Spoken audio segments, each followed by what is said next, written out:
Hello friends, welcome to easy notes for your online study channel. आप सबके अपने YouTube channel पे आप सभी का बहुत बहुत स्वागत है।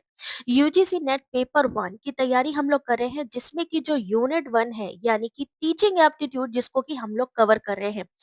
आज यहाँ पर टीचिंग एप्टीट्यूड की लास्ट क्लास है, उसके बाद जो होंगे वो होंगे रिवीजन। तो आज का जो टॉपिक होने वाला है टीचिंग एप्टीट्यूड, याद रखिएगा ये वो टॉपिक है जो किसी भी टीचिंग एग्जाम में पूछा जाता है।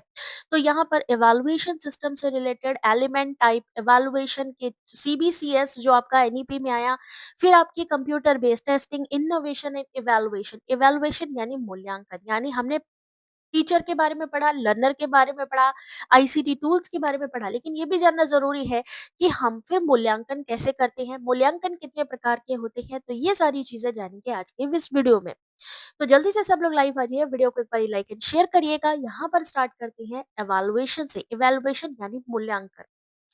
टाइप्स ऑफ इवैल्यूएशन की बात करें तो टाइप ऑफ इवैल्यूएशन में याद रखिए बिफोर इंस्ट्रक्शन। बिफोर इंस्ट्रक्शन यानी निर्देश, पहले निर्देश से पहले क्या चीज होती है? प्लेसमेंट होता है। ड्यूरिंग इंस्ट्रक्शन यानी हम काम कर रहे हैं उसी बीच में जो इवैल्यूएशन होता है वो होता है फॉर्मेटिव, जिसे हम सुधारात्मक भी कहते हैं। ठीक है। और उसके अलावा होता है डायग्नोस्टिक। आफ्टर इंस्ट्रक्शन यानी कि मान लीजिए हमने जो है एग्जाम दे लिए, लास्ट में हमारा जो रिजल्ट आया तो उसे हम क्या कहेंगे? सम्मेटिव कहेंगे। अभी ये भी हम आपको धीरे धीरे क्लियर कराएंगे, लेकिन आज हम लोग पढ़ने वाले हैं इवैल्यूएशन के बारे में। अब असेसमेंट और इवैल्यूएशन ये दो चीजें आती हैं, इन दोनों के बीच में क्या डिफरेंस है? असेसमेंट होता है इज ऑनगोइंग, यानी ऑनगोइंग रहता है, चलता रहता है, पॉजिटिव होता है, सकारात्मक होता है, इंडिविजुअलाइज्ड होता है और ये फीडबैक प्रोवाइड करता है। इवैल्यूएशन क्लोजर के लिए होता है, जैसे हमारा जो रिजल्ट आता है, ठीक है, वो क्या है? क्लोजर। जजमेंटल होता है, पास फेल सब कुछ यहाँ पर डिसाइड होता है, कैसा कैंडिडेट है, किस तरह परफॉर्म कर रहा है। ये स्टैंडर्ड के अगेंस्ट अप्लाई भी हो सकता है। शो शॉर्टफॉल्स, ठीक है। दोनों में कौन सी चीज सिमिलैरिटी है? Require criteria users measures and evidence driven. दोनों ही चाहे असेसमेंट और वैल्यूएशन हो, दोनों ही में माप की भी जरूरत होती है, एविडेंस की यानी सबूत की भी जरूरत होती है। तो असेसमेंट एवैल्यूएशन के बीच में भी कभी कभी आ जाता है डिफरेंस। अब बात करने वाले हैं एवैल्यूएशन से संबंधित यानी मूल्यांकन प्रणाली। Meaning of evaluation. इवैल्यूएशन क्या है? एक व्यवस्थित प्रक्रिया है, सिस्टमैटिक प्रोसेस है, जिसमें छात्रों के अधिगम और प्रदर्शन का आकलन करने के लिए जानकारी एकत्र और विश्लेषित की जाती है। Evaluation is a systematic process of collecting and analyzing information to judge student। हम स्टूडेंट को जज कर रहे हैं, उनके बारे में इंफॉर्मेशन लेके, उनसे टेस्ट ले करके, उनको एनालिसिस करके, लर्निंग एंड परफॉर्मेंस, उनके परफॉर्मेंस के द्वारा भी किसी जो छात्र है उसके बारे में वो कैसा प्रदर्शन कर रहा है, उसको कितना आया, ये सारी चीजें जानने के लिए हम क्या करते हैं? एवैल्यूएशन करते हैं। कैसा होता है? ये सिस्टमैटिक प्रोसेस होता है। एलिमेंट्स ऑफ इवैल्यूएशन या हम कहे स्टेप्स ऑफ इवैल्यूएशन कितने होते हैं? पहला आता है ऑब्जेक्टिव। इवैल्यूएशन में सबसे पहले हमें क्या देखना है? ऑब्जेक्टिव क्या है, क्यों कर रहे हैं हम इवैल्यूएशन। तो इवैल्यूएशन स्पष्ट रूप से निर्धारित अधिगम उद्देश्यों पर आधारित होना चाहिए, यानी हम क्यों कर रहे हैं पता होना चाहिए। Evaluation must be based on a clearly defined learning objectives. दूसरा, objective guide what to evaluate and how to evaluate. उद्देश्य यह निर्धारित करते हैं कि क्या और कैसे मूल्यांकन करना है। तो मूल्यांकन में सबसे जरूरी है उद्देश्य, किस लिए हम इवैल्यूएशन करने जा रहे हैं। हमें परफॉर्मेंस चेक करना है, हमें ये चेक करना है कि उसको चीजें समझ में आई या नहीं आई, पता होना चाहिए। Learning experience. Evaluation consider the teaching learning activities provided to learners। मूल्यांकन में शिक्षार्थियों को दिए गए शिक्षण अधिगम अनुभवों को भी ध्यान में रखा जाता है। एक्सपीरियंस भी देखा जाता है, जैसे हम कहते हैं ना बीच बीच में वाइवा वॉस होता है, प्रैक्टिकल्स होते हैं, तो वो किसके लिए होते हैं? इन्हीं अनुभवों को ही चेक करने के लिए। ये अनुभव छात्रों के प्रदर्शन को प्रभावित भी करते हैं। फिर आता है मेजरमेंट। अगर आपसे पूछा जाए कि मूल्यांकन को चेक करने के लिए हम क्या कर सकते हैं या हम किस तरीके से माप कर सकते हैं, तो मापन में परीक्षण, असाइनमेंट्स, अवलोकन जैसी टेक्निक्स का उपयोग होता है। मेजरमेंट, हमें इवैल्यूएशन करना है, कैसे कर सकते हैं? टेस्ट के थ्रू कर सकते हैं। हम किसी का टेस्ट लेकर चेक कर सकते हैं कि वो कितना अच्छा परफॉर्म कर रहा है, उसकी ग्रेड चेक कर सकते हैं। असाइनमेंट्स दे सकते हैं उसको, जैसे कि उससे पता चल पाए, प्रोजेक्ट्स, असाइनमेंट्स दे सकते हैं, ऑब्जर्वेशन उस पे ऑब्जर्व करके कि वो किस चीज़ में, किस फील्ड में बेटर कर रहा है। It provide quantitative data about learning. ये अधिगम के बारे में मात्रात्मक जानकारी देता है। एवैल्यूएशन, क्वांटिटेटिव, ठीक है?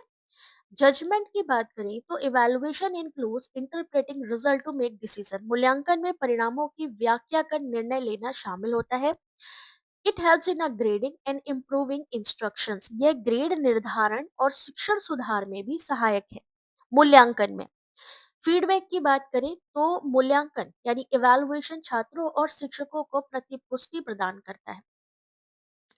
इवैल्यूएशन फीडबैक प्रोवाइड करता है, लेकिन असेसमेंट फीडबैक प्रोवाइड नहीं करता है।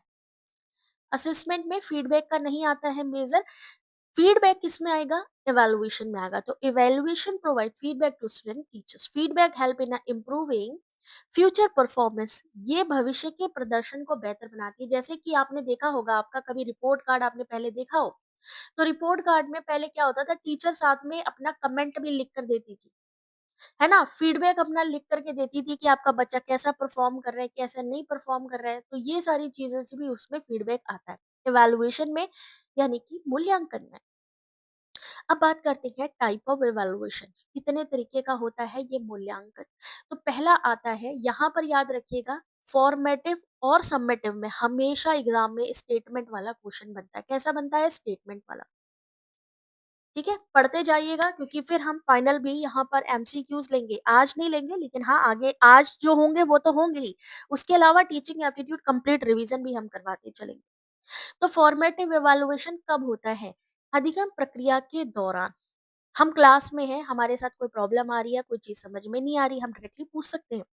It is conducted during the learning process. Teacher check कर सकता है कि हमें कितना आ रहा है, कितना नहीं आ रहा है।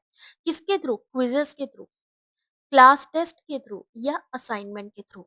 तो फॉर्मेटिव इवैल्यूएशन कब होता है? ड्यूरिंग, जब हम लर्निंग प्रोसेस कर रहे हैं। इसके एग्जाम्पल क्या है फॉर्मेटिव के? तो क्विजेस, क्लास टेस्ट, असाइनमेंट। ये तो हो गया रचनात्मक। लेकिन एक होता है सम्मेटिव, जिसे हम समेकित कहते हैं। ये पाठ्यक्रम या सत्र के अंत में किया जाता है, जब आपको सर्टिफिकेट्स वगैरह दिए जाते हैं, यानी last exam, final report card आता है। अंतिम परीक्षा, फाइनल एग्जाम, या फिर टर्म एंड टेस्ट, इसके एग्जाम्पल है। किसके एग्जाम्पल है? सम्मेटिव के। तो अगर हम बात करें कि क्लास के बीच में ही हम लर्निंग प्रोसेस में हैं, उसी दौरान जब हमारा इवैल्यूएशन हो रहा है, क्विज़ेस हो रहे हैं, बीच में आंसर कर रहे हैं, तो वो क्या हो गया? हमारा फॉर्मेटिव हो गया। लेकिन जब लास्ट में, बिल्कुल लास्ट में हमारा रिपोर्ट कार्ड आता है, या हम कहें कि बिल्कुल लास्ट सेमेस्टर में हमें पता चलता है कि हाँ भाई हमारा क्या स्कोर रहा है, तो वो होता है सबमिटिव। एक होता है डायग्नोस्टिक। डायग्नोस्टिक से समझ रहे हैं आप? डॉक्टर, डॉक्टर डायग्नोस करता है, सेम चीज यहाँ पर है। यहाँ पर क्या होता है कि identify learner strength and weakness. सबसे पहले क्या किया जाता है कि विद्यार्थियों की शक्तियों और कमजोरियों को पहले पहचाना जाता है। ठीक है, प्रारंभिक परीक्षण माना जाता है प्री टेस्ट। जैसे क्या कहता है डॉक्टर कि हम पहले आपकी नब्ज देखेंगे, हम पहले टेस्ट करेंगे, हम देखेंगे क्या आपको प्रॉब्लम आ रही है। पहले वो आपकी वीकनेस देखेगा, आपको प्रॉब्लम क्या आ रही है वो देखेगा, फिर इलाज करना शुरू करेगा। तो डायग्नोस्टिक इवैल्यूएशन वैसा ही है। पहले ही आपकी कमजोरियां, आपकी स्ट्रेंथ पता करी जाती है, किस विषय में आप कमजोर हैं, क्या चीजें आपको समझ में नहीं आ रही हैं, और उसी के आधार पर फिर आगे आपको स्ट्रेंथ देना, चीजों को अच्छे से आपको समझाने का काम रहता है डायग्नोस्टिक में। अब यहाँ से भी दो क्वेश्चन ये भी बनते हैं, नॉर्म रेफरेंस और क्राइटेरियन रेफरेंस। ये नॉर्म रेफरेंस यानी मानक संदर्भित, क्राइटेरियन यानी मानदंड संदर्भित। देखिए थोड़ा सा ही डिफरेंस है दोनों में। नॉर्म रेफरेंस यानी मानक संदर्भित में क्या होता है? कंपेयर स्टूडेंट विद अदर्स, जहां छात्रों की तुलना अन्य छात्रों से की जाती है। वो हो गया नॉर्म्स, जो आपके रेफरेंस है। क्राइटेरियन रेफरेंस क्या है? यह प्रदर्शन की तुलना निर्धारित मानकों से करता है। कि निर्धारित मानक यानी कि मान लीजिए यूजीसी नेट में इन्होंने कहा आपके कम से कम 40% मार्क्स होने ही चाहिए, कम से कम। एक स्टैंडर्ड उन्होंने फिक्स किया है कि इससे कम वालों को हम फेल साबित कर देंगे, उससे ऊपर वालों को हम पास करेंगे। इतना तो लाना ही पड़ेगा। एक स्टैंडर्ड को जब हम फॉलो करते हैं तो वो क्राइटेरियन रेफरेंस आएगा। लेकिन एक बच्चा फर्स्ट आया है या सेकंड आया है, कंपैरिजन हम जब करते हैं इस तरीके से, तो छात्रों की तुलना अन्य छात्रों से करते हैं, वो इसमें सब्जेक्ट में अच्छा है, वो दूसरे में अच्छा है, तो वो नॉर्म रेफरेंस। तो क्राइटेरियन हो गया, नॉर्म रेफरेंस हो गया, यहाँ से भी आता है। ठीक है? फिक्स स्टैंडर्ड है कि भाई इससे नीचे हम इसको नहीं मानेंगे, क्राइटेरिया नहीं मानेंगे, तो वो हो गया क्राइटेरियन रेफरेंस। नॉर्म रेफरेंस हो गया जब हम दूसरों से तुलना करते हैं कि एक बच्चा फर्स्ट डिवीजन पास हुआ, दूसरा सेकंड में हुआ, क्यों हुआ, कैसे हुआ, है ना? तो एक पूरा वहां पर इवैल्यूएशन चलता है। इवैल्यूएशन इन अ सीबीसीएस। सीबीसीएस यानी choice based credit system, full form भी आता है इसका सीबीसीएस का। एनईपी 2020 में इसको बहुत ज्यादा प्रमोट किया गया है। तो उच्च शिक्षा में CBCS, university grant commission CBCS, UGC ने इसको जो है इंट्रोड्यूस किया था। अब इसके बारे में भी बात करें तो सीबीसीएस के भी मूल्यांकन के प्रकार होते हैं। कितने प्रकार होते हैं? पहला आता है कंटिन्यूअस इंटरनल असेसमेंट। सीबीसीएस के प्रकार अगर हम बात करें, अभी हमने सबमेटिव देख लिया, हमने डायग्नोस्टिक देख लिया, वो अलग है। लेकिन अगर हम सीबीसीएस की बात करें तो सतत आंतरिक मूल्यांकन। अगर सीआईए का फुल फॉर्म पूछा जाए, कंटिन्यूअस जो निरंतर चल रहा है, इंटरनल यानी कि जो आंतरिक है, असेसमेंट यानी मूल्यांकन। अब वहां हम इवैल्यूएशन पढ़ रहे थे, यहाँ देखिए असेसमेंट लिखा है। ठीक है? इसमें असाइनमेंट्स होंगे, प्रस्तुति होगी और कक्षा सहभागिता शामिल है। किसमें? असेसमेंट में। सतत आंतरिक मूल्यांकन, it includes assignments, presentation and class participation. Example 30% marks आंतरिक मूल्यांकन से दिए जाते हैं। ठीक है? जैसे उन्होंने कहा एक्स्ट्रा करिकुलर एक्टिविटीज में आपको पार्टिसिपेट करना है, ठीक है, उसके मार्क्स भी जुड़ेंगे आपके फाइनल रिजल्ट्स में। तो कंटिन्यू जो हमारा स्कोर है वो भी जुड़ता जा रहा है बीच में, कैसे? इंटरनल असेसमेंट से, है ना? जो हम एक्स्ट्रा करिकुलर एक्टिविटी कर रहे हैं, कुछ क्रिएटिविटी कर रहे हैं, कुछ प्रेजेंटेशन दे रहे हैं, हम असाइनमेंट्स कर रहे हैं, तो उसके मार्क्स भी जब हमारे स्कोर कार्ड में जुड़ रहे हैं, तो वो वाला असेसमेंट जो होता है वो कैसा होता है? Continuous internal assessment. End semester examination, अब देखिए ये भी आपका किस तरीके से है, ये फॉर्मेटिव ही है एक तरीके से। देखिए ये कैसा है? फॉर्मेटिव जैसा ही है, रचनात्मक। भाई प्रेजेंटेशन है, रचनात्मक में आ गई ना, क्रिएटिविटी में आ गई, साथ साथ काम हो रहा है। एंड सेमेस्टर ये किसके जैसा है? सबमिटिव के जैसा है, क्योंकि एंड सेमेस्टर हो गया। ठीक है? तो एंड सेमेस्टर एग्जामिनेशन ये सत्र के अंत में समग्र उपलब्धि का मूल्यांकन करता है। जैसे 70% अंक अंतिम परीक्षा से, वो हो गया इंटरनल, ये हो गया एक्सटर्नल। जिसमें हम एंड सेमेस्टर, जैसे समेटिव में था कि बिल्कुल लास्ट में, सेमेस्टर के लास्ट में फाइनल एग्जाम जो रिपोर्ट कार्ड आता है, उसमें हमें कितना मार्क्स मिल रहे हैं ओवरऑल, ओवरऑल अचीवमेंट। तो ये कैसा होता है? ESE, end semester examination. Credit based grading system, ये क्या है? छात्र प्रत्येक पाठ्यक्रम के लिए क्रेडिट अर्जित करते हैं और प्रदर्शन के आधार पर ग्रेड भी दिए जाते हैं। क्रेडिट बेस्ड ग्रेडिंग सिस्टम में क्या दिए जाते हैं? ग्रेड दिए जाते हैं, और जब वो पाठ्यक्रम पूरा करता है तो कुछ क्रेडिट, क्रेडिट का मतलब कितने घंटे वो चीजों में लगा रहे हैं अपने अपने कोर्स कंप्लीट करने में, उसको काउंट किया जाता है। कंप्यूटर बेस्ड टेस्टिंग जो सीबीटी एग्जाम है, जैसा कि अभी आप लोग देख रहे हैं, computer based testing digital platform to conduct exam.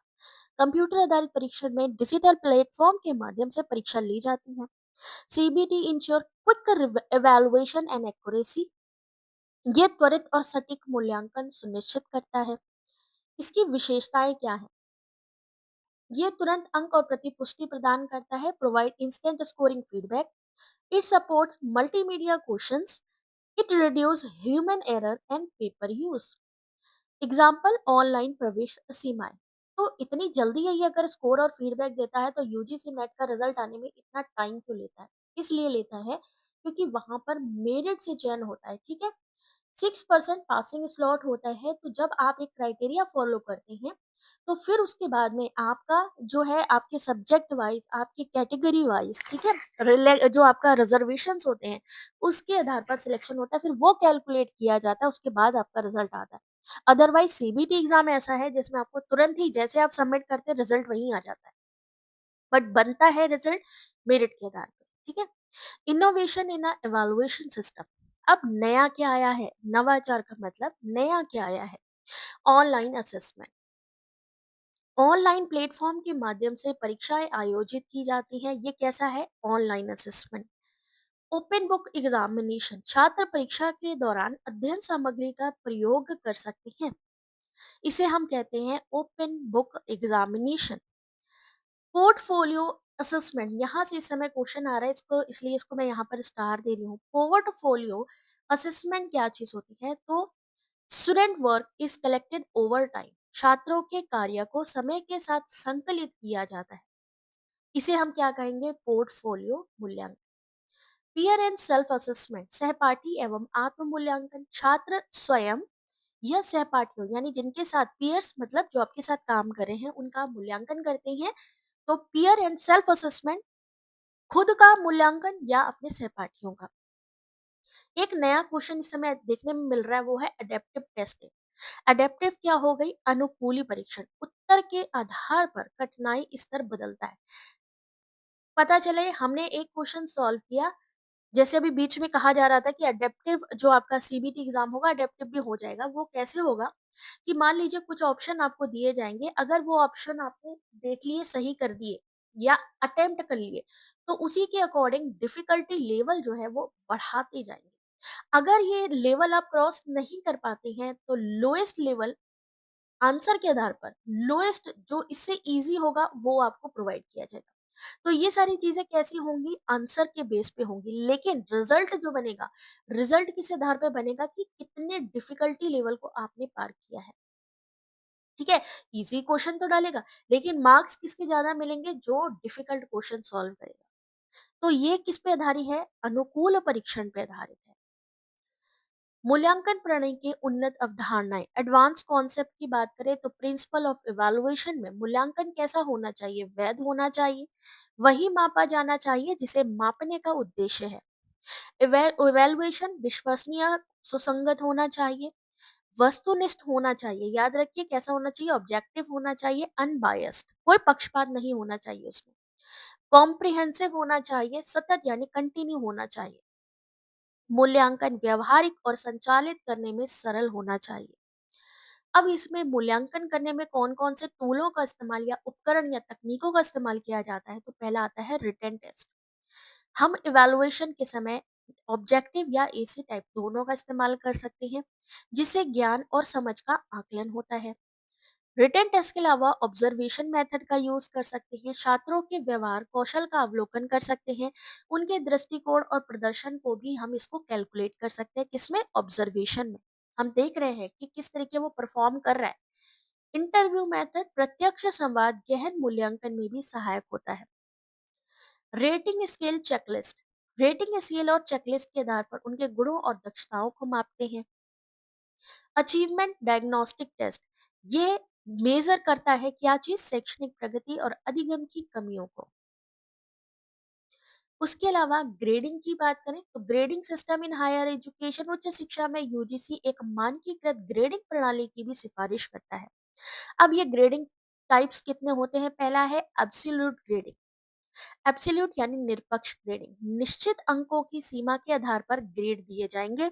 जैसे कि अगर 80 से 100 के बीच में है तो उसको ए दिया जाएगा, अगर 60 से 79 तक के बीच में आपका स्कोर आ रहा है तो उसको बी ग्रेड दिया जाएगा। यानी निश्चित अंकों के एग्जाम्पल में भी पूछा जाता है ये कि मान लीजिए कि एक बच्चा है, उसको 80 से 100 मार्क्स आए हैं, उसको हमने ए ग्रेड दिया है, तो ये किस तरीके की ग्रेडिंग है? तो ये है निरपेक्ष ग्रेडिंग, अंकों की सीमा के आधार पर ग्रेड दिया जाता है, एब्सोल्यूट ग्रेडिंग। रिलेटिव ग्रेडिंग क्या होती है? ग्रेड समूह के प्रदर्शन पर निर्भर करता है, ग्रुप परफॉर्मेंस पर निर्भर करता है, उसे हम क्या कहेंगे? रिलेटिव। रूब्रिक्स इन इवैल्यूएशन, अब रूब्रिक्स तो आता ही है। रूब्रिक्स क्या है? जो मानदंड और स्तरों के साथ स्कोरिंग मार्गदर्शिका है। Rubrics are scoring guides with criteria and standard.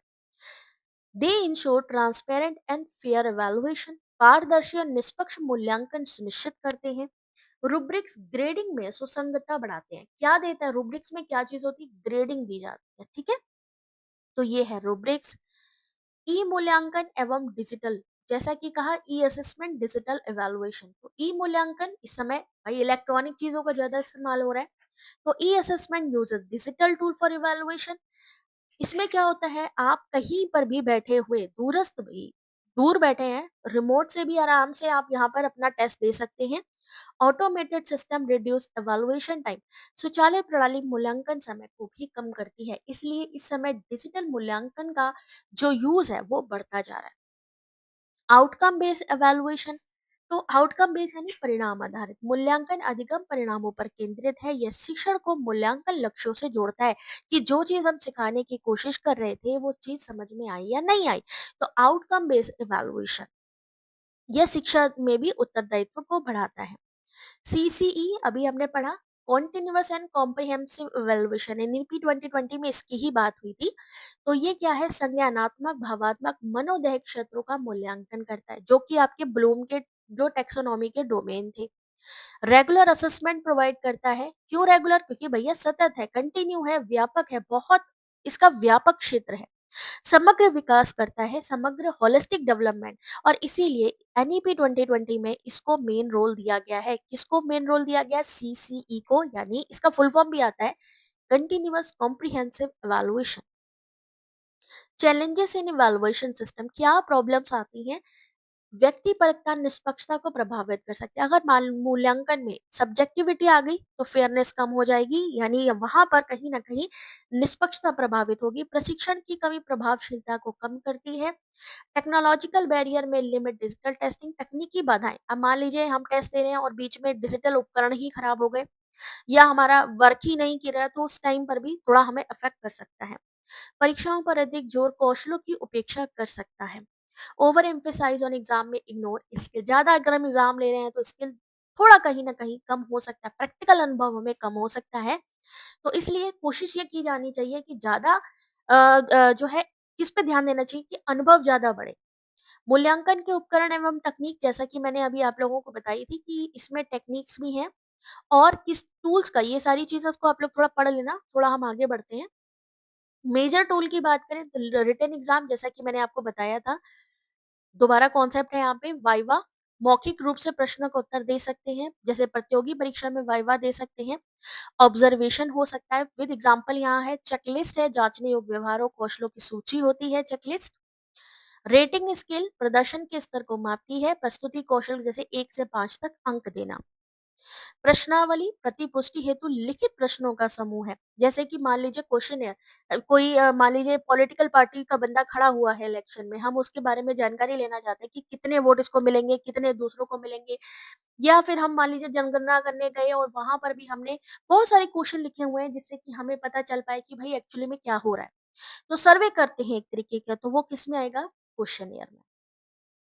Interview आएगा, प्रत्यक्ष संवाद जहां पर हो रहा हो, कैरियर मार्गदर्शन, साक्षात्कार, ये सारी चीजें इंटरव्यू में आएंगी। पोर्टफोलियो, समय के साथ छात्रों के कार्यों का संग्रह करना। कला या परियोजना का पोर्टफोलियो, हमने आर्ट में क्या प्रोजेक्ट्स बनाए हैं, किस तरीके से हमने काम किया है, प्रोजेक्ट पोर्टफोलियो। ये क्या करता है? प्रगति और रचनात्मकता को दर्शाता है। पोर्टफोलियो मूल्यांकन, इस समय पोर्टफोलियो से क्वेश्चन आ रहा है। अचीवमेंट टेस्ट शैक्षणिक उपलब्धि को मापता है, जैसे गणित की इकाई की परीक्षा। नैदानिक अधिगम कठिनाइयों की पहचान करता है, पठन क्षमता का नैदानिक परीक्षण। ठीक है। उपकरणों का समेकित प्रयोग, प्रभावी मूल्यांकन में कई उपकरणों का संयुक्त उपयोग होता है, जैसे हम हो सकता है रिटन एग्जाम भी लें, ऑब्जर्वेशन भी करें और पोर्टफोलियो भी। यह व्यापक मूल्यांकन को सुनिश्चित करता है। चलिए क्वेश्चन नंबर 1 की तरफ चलते हैं। जो भी अभी हमने पढ़ा है जल्दी जल्दी से इसको सॉल्व करते चलेंगे।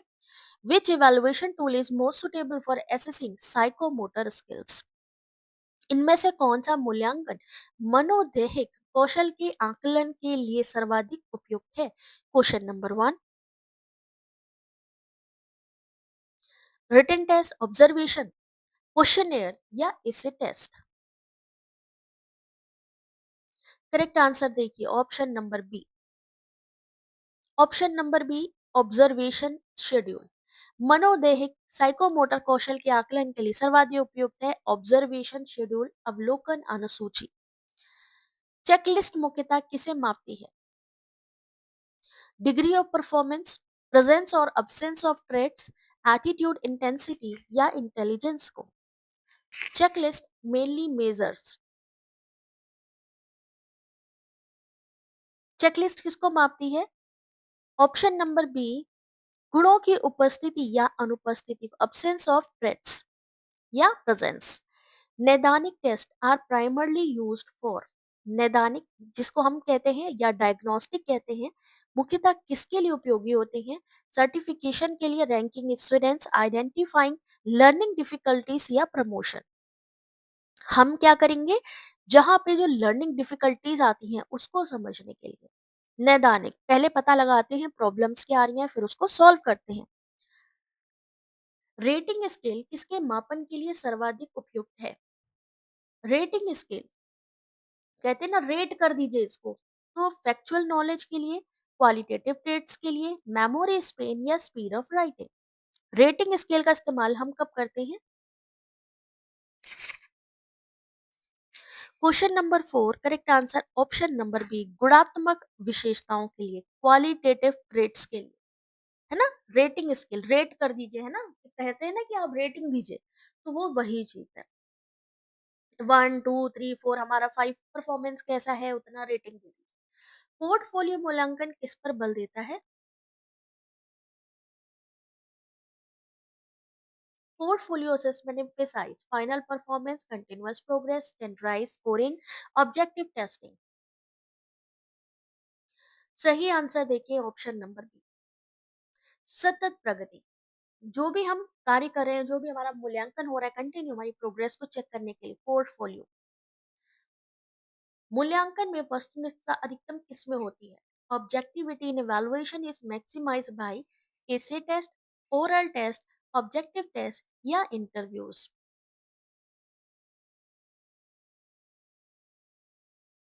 क्वेश्चन नंबर 6 करेक्ट आंसर है सी, यानी option number C, objective test.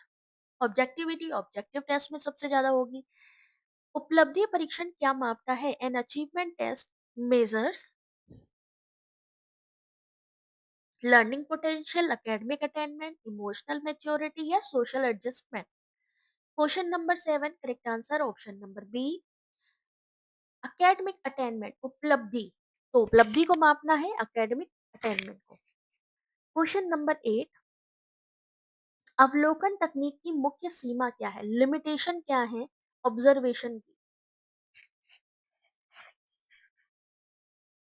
High cost, subjectivity, time rigidity या lack of data.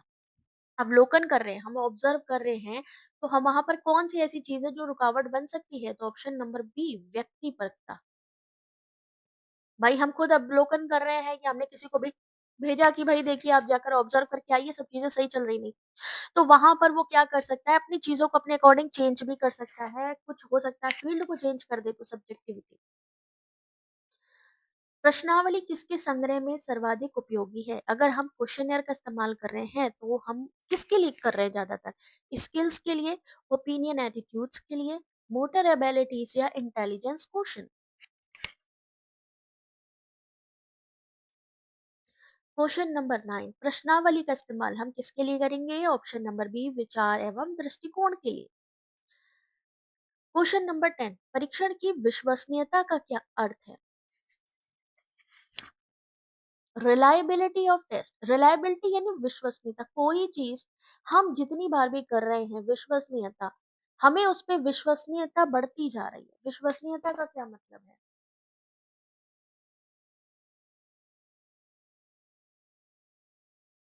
Option number B, अंकों की सुसंगतता, कंसिस्टेंसी ऑफ स्कोर, यानी कि हम जितनी बार भी चेक करें तो हमारा जो कंटिन्यू जो हमारा रिजल्ट है वो सेम ही आना चाहिए, मतलब उसमें जितनी बार भी हम चेक करें तो उसमें गलती नहीं होनी चाहिए। रिलायबिलिटी विश्वसनीयता कब आती है? कि जब हम धीरे धीरे चेक करते हैं कि हाँ भाई इसका मतलब है ये चीज सही हो रही है। Validity of an evaluation tool refers to, अब रिलायबिलिटी हो गई कि जितनी बार भी हम टेस्ट करें उतनी बार हमारा रिजल्ट सेम ही आना चाहिए, ज्यादा चेंजेस नहीं होने चाहिए। और इवैल्यूएशन टूल में वैलिडिटी का मतलब है कि measuring what it intend to measure, जो चीज हम मापना चाहते हैं उसी को ही अगर हम मापे, तो मूल्यांकन उपकरण की वैधता, measuring what it intends to measure, वैधता का अर्थ परीक्षण वास्तव में उसी अधिगम परिणाम को मापे जिसके लिए वो बनाया गया है। विश्वसनीयता सुसंगतता को जुड़ी है, जबकि वैधता सटीकता से जुड़ी है। ये क्वेश्चन, ये वाला ऑप्शन क्वेश्चन बार बार एग्जाम में आता है reliability is about consistency, continuity. Reliability consistency बताती है, वैलिडिटी एक्यूरेसी ऑफ मेजरमेंट। छात्रों के दृष्टिकोण के मापन के लिए कौन सा उपकरण सबसे उपयुक्त है? Question number 12। एसे टेस्ट, एटीट्यूड स्केल। अब हम किसके बारे में बात करें? दृष्टिकोण से संबंधित, तो क्या होगा? Attitude scale. दृष्टिकोण मापक स्केल। दृष्टिकोण मापक स्केल इनमें से कौन सा है? लाइकर्ट स्केल, जिसे हम लिकर्ट स्केल कहते हैं, भावनाओं और विचारों को व्यवस्थित रूप से मापने के लिए किया जाता है। तो लिकर्ट स्केल क्या है, ये भी आपको पता चल गया है, जहां पे हम मेजर करते हैं फीलिंग्स को, ओपिनियंस को सिस्टमैटिकली। एटीट्यूड स्केल भी कहा जाता है किसे? लिकर्ट स्केल को।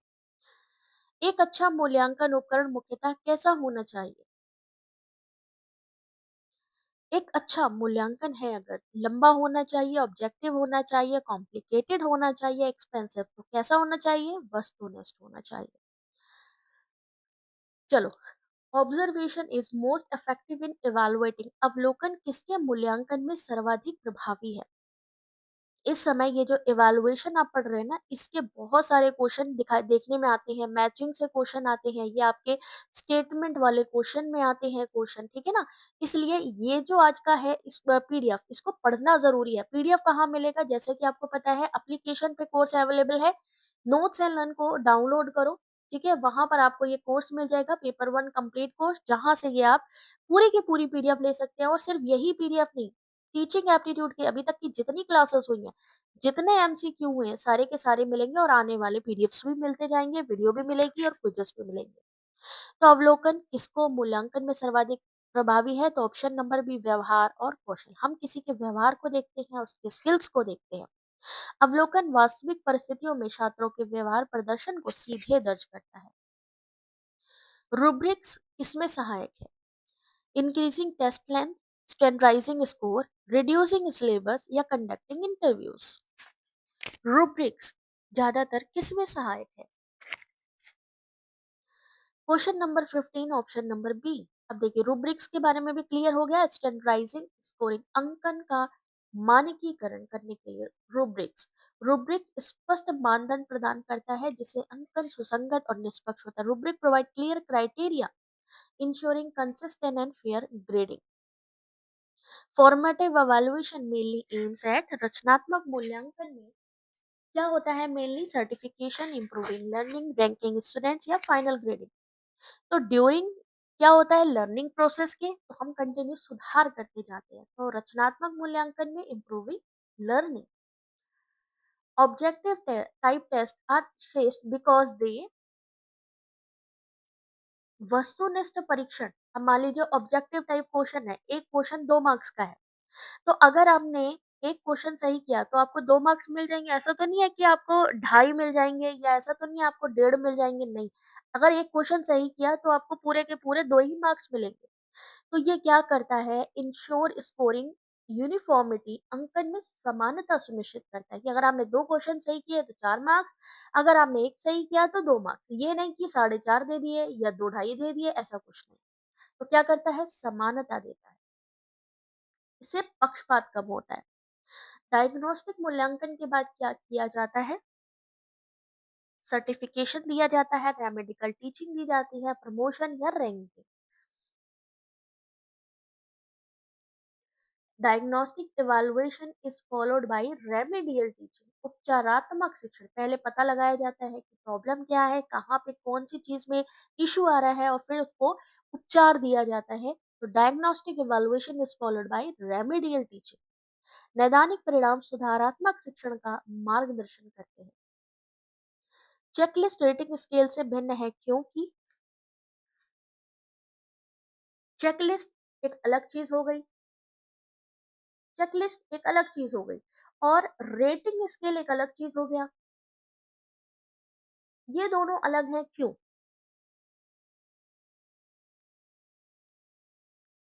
सही आंसर देखिए, option number C, shows presence absence, उपस्थिति या अनुपस्थिति को दर्शाती है। चेकलिस्ट रेटिंग स्केल से भिन्न है क्योंकि चेकलिस्ट में क्या होता है? प्रेजेंस एब्सेंस को शो करती है। ये चेकलिस्ट केवल गुण की उपस्थिति या अनुपस्थिति दर्ज करती है, उसकी तीव्रता को नहीं। रिलायबिलिटी बढ़ती है कैसे? अस्पष्ट प्रश्नों से, स्पष्ट निर्देशों से, व्यक्तिपरक अंकन से या छोटे परीक्षण से। तो विश्वसनीयता कैसे बनेगी? क्लियर इंस्ट्रक्शन होने चाहिए, है ना? स्पष्ट निर्देश भ्रम को कम करते हैं और अंकों की सुसंगतता को बढ़ाते हैं। एसीए टेस्ट मेनली मेजर, अब यूपीएससी एग्जाम होता है तो वहां पर आपका जब आप ऑब्जेक्टिव दे आते हैं, प्री एग्जाम दे आते हैं, फिर आपका जो सेकंड लेवल पे एग्जाम होता है उसमें एसे टेस्ट आता है। तो एसे टेस्ट क्या दिखाता है, क्यों लिया जाता है? क्रिएटिविटी और एक्सप्रेशन को शो करने के लिए, रचनात्मकता और अभिव्यक्ति। निबंध परीक्षा विचारों की संगठन क्षमता और अभिव्यक्ति को मापती है।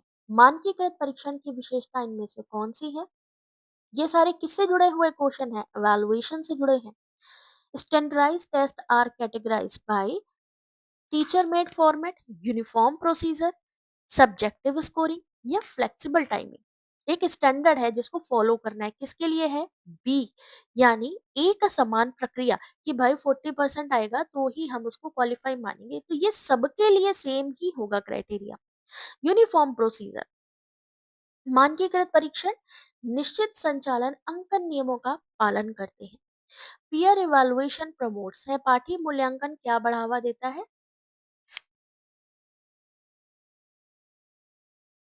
हम सहपाठी खुद का भी कर रहे हैं, लेकिन यहाँ पर किसका है? पीयर इवैल्यूएशन यानी सहपाठी इवैल्यूएशन। ये किस चीज को बढ़ावा देता है? कंपटीशन को, रिफ्लेक्टिव लर्निंग को, मेमोराइजेशन को या परीक्षा फियर, एग्जाम फियर को।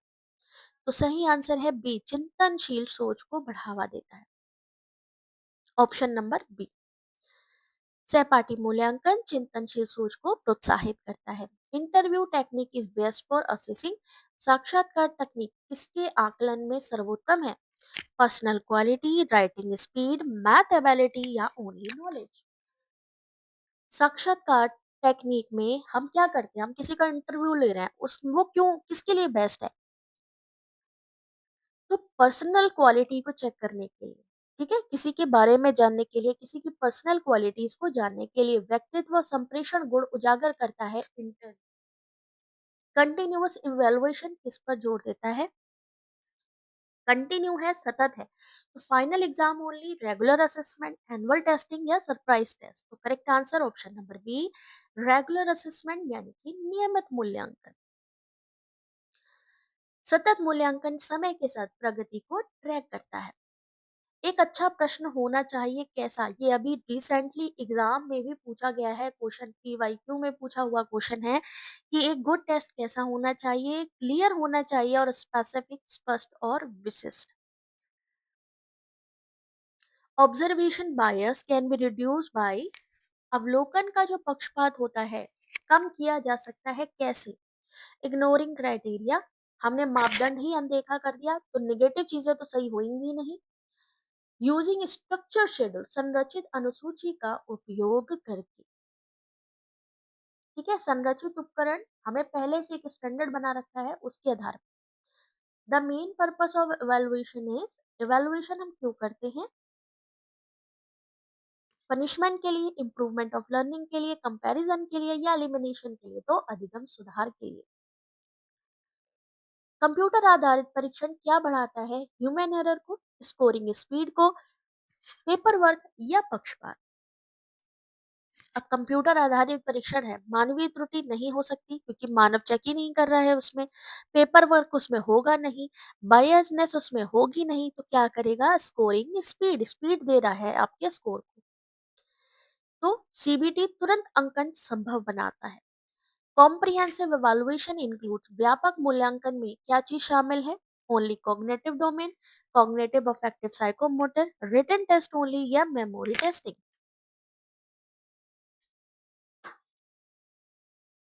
तो व्यापक है भाई, बहुत बड़ा क्षेत्र है इसका। तो कॉग्निटिव अफेक्टिव साइकोमोटर जो ब्लूम टेक्सोनोमी के 3 डोमेन है, तीनों डोमेन को ऐड करता है ये। इसीलिए एनईपी 2020 में इसको प्रमोट किया गया है ना? और साथ ही साथ ब्लूम की ये जो डोमेन है इनको भी लिया गया है, कॉग्निटिव को लिया गया है। व्यापक मूल्यांकन अधिगम के सभी क्षेत्रों को शामिल करता है। तो यहाँ पर फ्रेंड्स हो गई है कंप्लीट एवेलुएशन। अब हम स्टार्ट करेंगे किसको? रिसर्च एप्टीट्यूड को। ठीक है? अब रिसर्च एप्टीट्यूड हम लोग स्टार्ट करेंगे क्योंकि हमने टीचिंग एप्टीट्यूड कंप्लीट कर दिया है। जिन्होंने भी टीचिंग एप्टीट्यूड की कोई भी क्लास नहीं ली है या अभी तक कुछ भी नहीं स्टार्ट किया है, तो हमारा एप्लीकेशन है नोट्स एंड लर्न, जैसा कि आपको पता है। आप लोग गूगल पे भी सर्च कर सकते हो या फिर आप हमारे वीडियो के डिस्क्रिप्शन पे इसका लिंक देख सकते हो। लिंक पे क्लिक करिए, यहाँ पर कोर्सेज़ अवेलेबल है और दूसरी बात क्या है, यहाँ पर इस समय डिस्काउंट भी चल रहा है, ठीक है? तो आप लोग EARLY अर्ली 60 यूज़ करते हुए, ठीक है, 60% का डायरेक्ट डिस्काउंट भी ले सकते हो।